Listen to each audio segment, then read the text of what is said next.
Imaginemos por un momento que el verdadero detector de mentiras de un líder político no está oculto en los botones que pulsa al votar en el Congreso, ¿Qué va? Desde luego que no. ni tampoco en esos discursos tan meticulosamente ensayados frente al atril.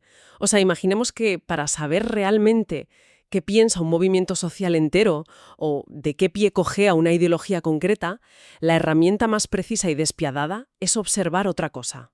Observar qué les hace gracia, ¿verdad? Exacto. Observar qué película les hace apagar la televisión de puro enfado o qué chiste les arranca a una carcajada que no pueden controlar. Es una forma fascinante de enfocar el análisis, la verdad. Porque claro, el humor funciona desde esta perspectiva como un escáner de alta resolución. Un escáner que atraviesa todas las capas de relaciones públicas, digamos. Eso es, sí, sí. Y llega directamente a los cimientos del subconsciente colectivo. Y ese es precisamente el núcleo del documento que vamos a diseccionar en la inmersión profunda de hoy. Madre mía, la inmersión de hoy tiene tela. Ya lo creo. Se trata de un artículo sumamente provocador publicado el 8 de abril de 2026 en el blog Cancerberus. El título ya es una declaración de intenciones absoluta. Torrente y la indignación de la izquierda. Un análisis psicológico. Fuerte, ¿eh? Muy fuerte. A ver, el autor del texto utiliza como laboratorio de pruebas las reacciones sociales y mediáticas a la última película del director Santiago Segura. Torrente presidente. Exacto. Y lo hace para intentar realizar un diagnóstico de la psicología política en la España contemporánea. Pero bueno, antes de adentrarnos en los detalles, hay que hacer una parada obligatoria aquí. Sí, es fundamental hacer una aclaración. Totalmente. Vamos a entrar en un terreno lleno de minas ideológicas. Porque claro, este documento contiene posturas muy marcadas. Muy extremas en algunos puntos. Sí, el autor lanza críticas directas a la izquierda, desmenuza el comportamiento de la derecha, habla sin tapujos de la ideología woke y menciona con nombres y apellidos a figuras y formaciones como Vox, Podemos o Isabel Díaz Ayuso. Y lo interesante y crucial para quien nos escucha hoy es que nuestra labor en este espacio no consiste en decidir quién tiene razón. Para nada. Ni en tomar partido en esta guerra cultural. O sea, la misión es asomarnos al texto como quien desarma el motor de un coche hipercomplejo. Sacar las piezas, examinarlas y entender cómo funciona. Eso es, entender el razonamiento psicológico que plantea la fuente original. Se trata de observar la mecánica del argumento con total imparcialidad, sin validar ni condenar el mensaje, simplemente analizando. Pues vamos a poner el microscopio sobre esa teoría. Según este documento, si alguien de verdad quiere saber de qué pie cojea un movimiento político, que no se lea sus manifiestos aburridos. Que se fije en qué les hace reír y qué les ofende profundamente. Tal cual. Y empezamos por esa premisa magnética. La idea de que el humor no es un simple pasatiempo, sino que actúa como un poderoso reactivo químico en la sociedad. Claro, según el blog, reírse es, en realidad, un proceso cognitivo de altísima complejidad. No es un simple espasmo físico o una tontería. Es la capacidad del cerebro humano para detectar incongruencias, ¿no? Exactamente. Procesar el absurdo y transformarlo en comedia.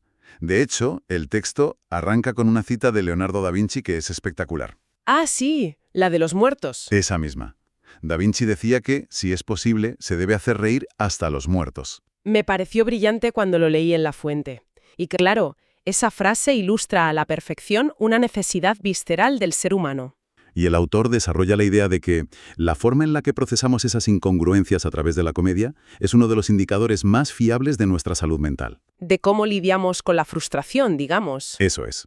Y extrapolando esto al ámbito político, el artículo sugiere que, para entender la verdadera naturaleza de un grupo ideológico cerrado, no hay que perder el tiempo con sus panfletos de captación. Hay que espiar de qué se rían en privado. Y qué palabras o bromas desencadenan su furia incontrolable. Y ahí, justo ahí, es donde entra Torrente Presidente como ese gran experimento sociológico lanzado en medio de la plaza pública. Un experimento brutal, además. Totalmente. A ver, el documento afirma que la película, manteniendo el estilo inconfundible de la saga de Santiago Segura, reparte estopa a diestro y siniestro. Hay golpes para todos. Nadie se salva. Nadie.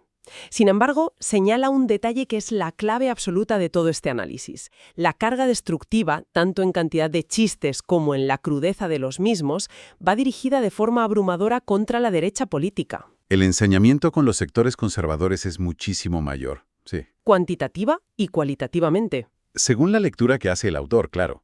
Y esto nos conduce directamente al gigantesco cortocircuito lógico que da origen al artículo. Claro, aquí es donde la cosa se pone interesante. Porque si aplicamos la lógica matemática más básica, la reacción social debería estar clarísima. De manual, vaya. De manual. O sea, si la película ataca muchísimo más a la derecha, la lógica pura dictaría que la izquierda debería estar fletando autobuses enteros para ir a aplaudir a los cines. Y la derecha debería estar organizando recogidas de firmas para pedir la cancelación inmediata del director. Exactamente. Pero el artículo nos describe un panorama que es exactamente lo opuesto. Resulta que la derecha se ríe a mandíbula batiente. Y la izquierda ha atacado al director con una agresividad que el autor califica, ojo, de casi patológica. ¡Ostras! Casi patológica. Entonces, la gran pregunta es, ¿cómo explica el autor este cortocircuito psicológico? ¿Por qué enfurece a quienes, en teoría, la película beneficia políticamente? Pues para desentrañar esa paradoja, el texto nos sumerge de lleno en la psicología de la identidad y en las dinámicas de grupo. Ajá. Todo el enigma gira en torno a la diferencia abismal que existe en el cerebro humano entre observar a un otro y verse reflejado a uno mismo. La diferencia entre el otro y el yo. Eso es. Analicemos primero cómo procesa el espectador de derechas esta figura de Torrente en el poder. A ver, durante muchísimas décadas la cultura popular española ha cultivado un estereotipo sumamente específico. El típico facha de manual, ¿no? El facha de manual, exacto.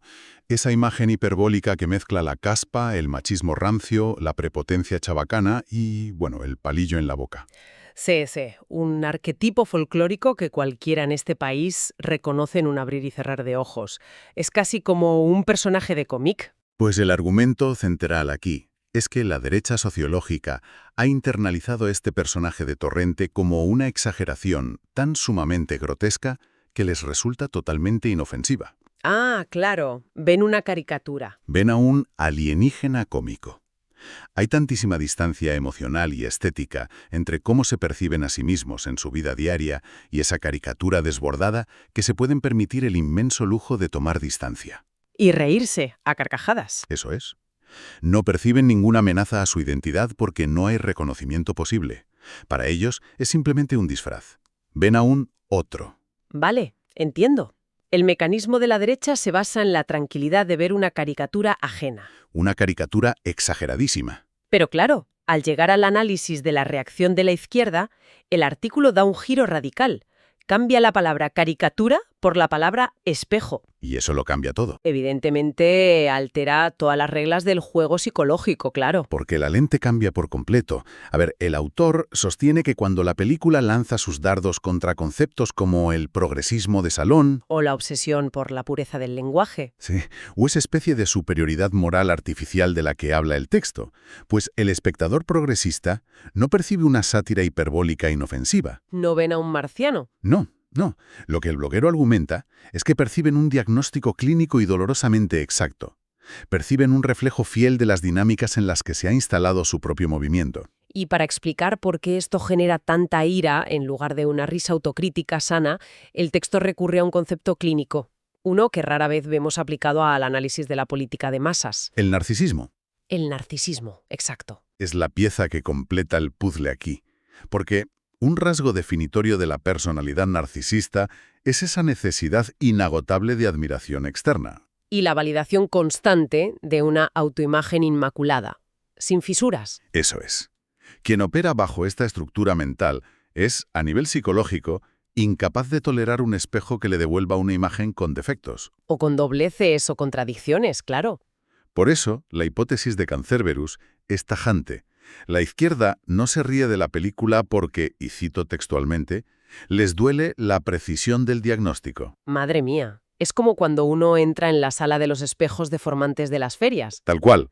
Si uno entra y sabe perfectamente que no es así, que no tiene la cabeza gigante ni mide medio metro, se planta frente al cristal, señala al monstruo y se ríe a carcajadas. Porque hay una seguridad absoluta de que ese reflejo es una mentira, es una ilusión óptica. Exacto.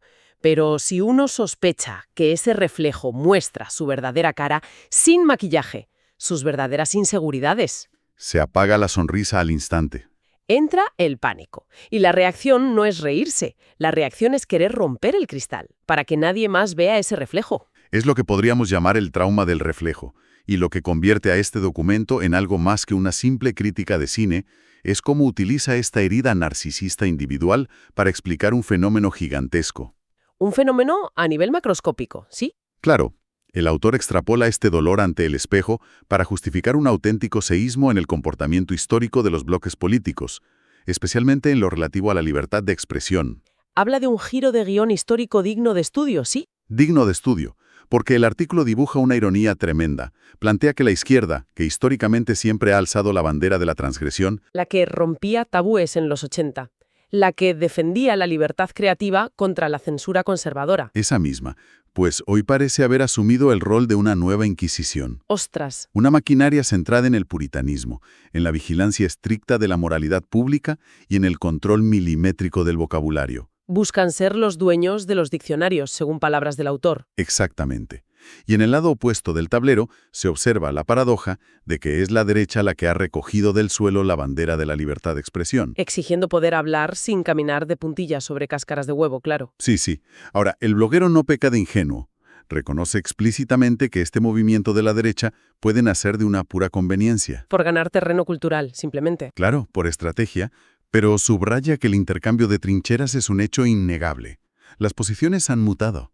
Y para cimentar la gravedad de este cambio de roles, recurre a Jordan Peterson. Sí, recordando su postulado sobre la comunicación libre. Eso es. El texto referencia esa idea de que la comunicación libre se basa necesariamente en la posibilidad de ofender al otro. Porque si eliminamos la posibilidad de la ofensa, si eliminamos el riesgo de que alguien se sienta herido por una idea, Estamos esterilizando el propio acto de pensar. Eliminamos el pensamiento. es que pensar implica fricción, implica desafiar ideas establecidas. Y para profundizar en por qué las sociedades aceptan este baile de máscaras sin darse cuenta, el autor rescata a Ortega y Gasset. Con un concepto que es revelador, la hemiplejía moral. Un concepto potentísimo. Buenísimo. Es la idea de filtrar absolutamente todo por la ideología, como una parálisis de la mitad del cuerpo ético. Funciona como un filtro cognitivo que anula el pensamiento crítico. La hemiplejía moral ocurre cuando un individuo procesa la realidad por el embudo de su tribu. Claro, si una atrocidad moral o un acto de censura lo cometen los míos, se justifica. Se minimiza o se encuentran excusas. Pero si la misma acción la cometen los otros, es un ataque imperdonable a la civilización. Totalmente. Y el artículo argumenta que esta parálisis es lo que impide ver que las dinámicas de dominación solo cambian de dueño. Pero espera un momento, porque aquí me veo obligada a pisar el freno un poco. A ver, dime. Entiendo el concepto de la hemiplejía moral y cómo funciona la justificación tribal, pero para ilustrar que el instinto de censura cambia de chaqueta, el autor lanza un ejemplo histórico que sinceramente es un salto gigante. Ah, el del Partido Demócrata. Sí, menciona que el Ku Klux Klan fue una excrecencia del Partido Demócrata estadounidense. O sea, pasar de analizar chistes de torrente a meter al Ku Klux Klan al hablar de control narrativo. Es un contraste brutal. ¿Qué pretende exactamente el autor con esa analogía tan extrema? Resulta, no sé, muy chocante en una primera lectura. Y es normal que choque. Pero la clave para descifrar esa parte del documento es entender su mecanismo argumentativo. A ver, el autor no está equiparando ambas cosas éticamente. No está diciendo que cancelar a un director sea lo mismo que la violencia supremacista. Para nada. No hay una equivalencia moral ahí. Lo que hace es utilizar un dato histórico perturbador para evidenciar una teoría de la ciencia política. Ajá. La teoría de que las etiquetas se mueven, los partidos mutan a lo largo de los siglos, pero la pulsión autoritaria, el instinto humano por imponer un dogma y controlar a los demás, permanece. Vale, visto así se entiende el motiz. Las pulsiones de control social cambian de chaqueta histórica. Exacto. El envase y el logotipo cambian, pero el instinto censor es idéntico. La tesis que defiende es que lo que hoy se vende como progreso o protección del lenguaje, Esconde a menudo los mismos vicios victorianos. los mismos vicios de los sectores reaccionarios del pasado. Silenciar al hereje sigue siendo la meta. Solo ha cambiado la definición de hereje. ¡Ostras! Y esto nos conecta directamente con el último gran bloque del análisis. Pasamos a analizar por qué se ha recrudecido tanto la batalla por el humor en los últimos años. El campo de batalla actual, sí. El autor sostiene que el sector progresista moderno ha desarrollado una visión estrictamente utilitarista del humor. Sí, según el blog, la izquierda actual solo entiende el humor en términos de desprecio al adversario. Como un arma. Exclusivamente. El objetivo ya no es la catarsis o el ingenio, sino buscar que el otro acepte lo que el texto denomina brillantemente una inferioridad moral asignada. ¡Qué concepto más duro! Y el relato que hace sobre esto es fascinante. Menciona que durante años hubo un partido popular acomplejado. Sí, que aceptaba estas burlas con la cabeza baja. Existía lo que el autor llama un consenso de humillación aceptada, pidiendo perdón por existir mientras recibían palos, digamos. Era un ecosistema equilibrado para quien detentaba el poder cultural. Pero el artículo decreta que ese tablero ha saltado por los aires. Han aparecido actores políticos desacomplejados. Exactamente. Y aquí es donde nombra a figuras como Milei, Trump, Vox o Isabel Díaz Ayuso. Que al negarse a bajar la cabeza y romper este consenso, al devolver el golpe sin pedir perdón, provocan un colapso. El sistema inmunológico de la izquierda woke colapsa por completo, según el texto. Para visualizarlo, es como el patio del colegio. Es como si en un grupo siempre hubiera un chaval que recibiera todas las bromas. Agacha la cabeza y asume su papel. Y los demás se sienten intocables, claro. Pero un día decide dejar de agachar la cabeza y devolver los chistes. Y los que antes bromeaban, al perder su estatus de superioridad, Entran en el pánico. de repente exigen que se prohíban las bromas en todo el colegio. Esa analogía lo clava. Ante la pérdida del monopolio de la humillación, la consecuencia no es crear mejor sátira para competir, es el intento desesperado de cancelar al satírico. Como el caso de Santiago Segura, claro. Eso es, la reacción de una hegemonía que necesita amordazar a quien pone en evidencia sus contradicciones. Bueno, menuda deconstrucción hemos hecho. A modo de resumen de los conceptos clave, queda claro que Torrente funciona aquí como un espejo deformante. Un espejo que, según el autor Cancerberus, muestra el estado mental de los políticos mejor que cualquier encuesta del Centro de Investigaciones Sociológicas. Mejor que el CIS, sí. La derecha se ríe de lo que cree no ser y la izquierda grita porque sospecha que la película ha dado en el clavo de lo que realmente es hoy.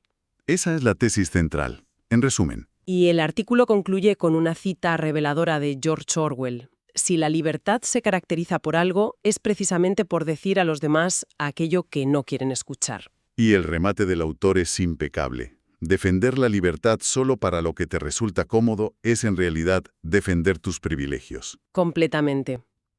Antes de cerrar, es importantísimo recalcar una vez más que este recorrido ha sido un ejercicio de construcción de un artículo de opinión ajeno. Un artículo muy polarizador, además. Muchísimo.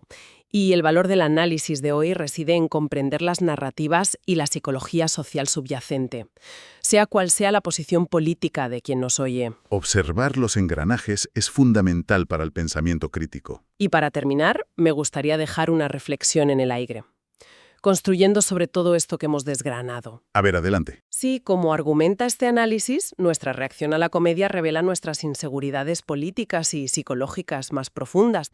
Es interesante plantearse algo.